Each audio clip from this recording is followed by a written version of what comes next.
මව්පියනුත් අහිමි වූ පටාචාරාව උමතුවේ නගරේ වීදි පුරා දිව යන්නට වුණා. නිරුවතින් ඇය වීදි පුරා දිව යන විට මිනිසුන් අපහාස කර ගල්කසා ඇය පන්වා දැමුවා. මේ අතර සැවැත් නුවර දෙවුරම් වෙහෙරේ දම්සමහ මණ්ඩපයේ අප මහා ගෞතම බුදුරජාණන් වහන්සේ ධර්මය දේශනා කරමින් සිටියා. උමතුවෙන් දෙවුරම් වෙහෙරට පැමිණි පටාචාරා බුදුරජාණන් වහන්සේ ඉදිරියට පැමිණියා. සියලු කාරණා මනා නුවණින් දුටු බුදුරජාණන් වහන්සේ ඇයට ධර්මය දේශනා කරන විට ඇය පියවි සිහිය ලැබුවා. ජීවිතයේ ඇති යථා ස්වභාවයත් අනියත බවත් ධර්මය තුළින්ම වටහාගත් පටාචාරාව ගෞතම බුදුසසුනේ පැවිදි බව ලබා උතුම් අරිහත් ඵලය සාක්ෂාත් කරගත්තා.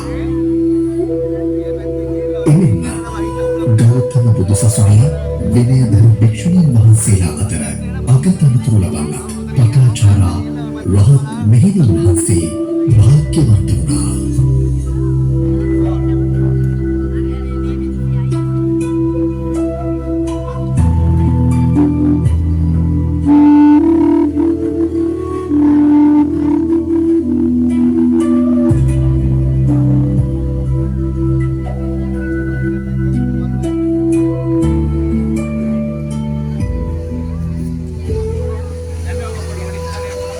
ඉතින් සුපුරුදු විදියටම මුකුටිය පිරි ඉතිරි යනවා.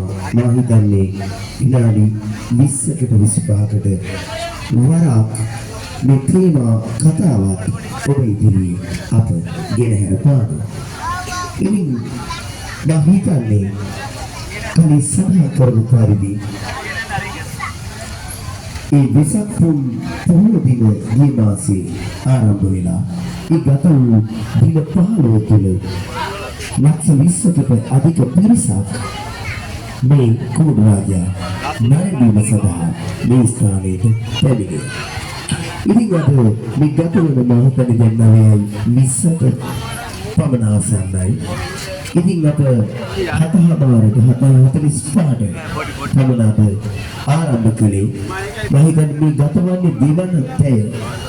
ඉතින් අති විශාල පිරිසක් මේ පොසොන් පොහොය දිනේ සහභාගී වී සිටිනවා. මේ ස්ථානයට ඇවිල්ලා මේ අලංකාර නිර්මාණය දැක බලා ගන්න. ඉතින්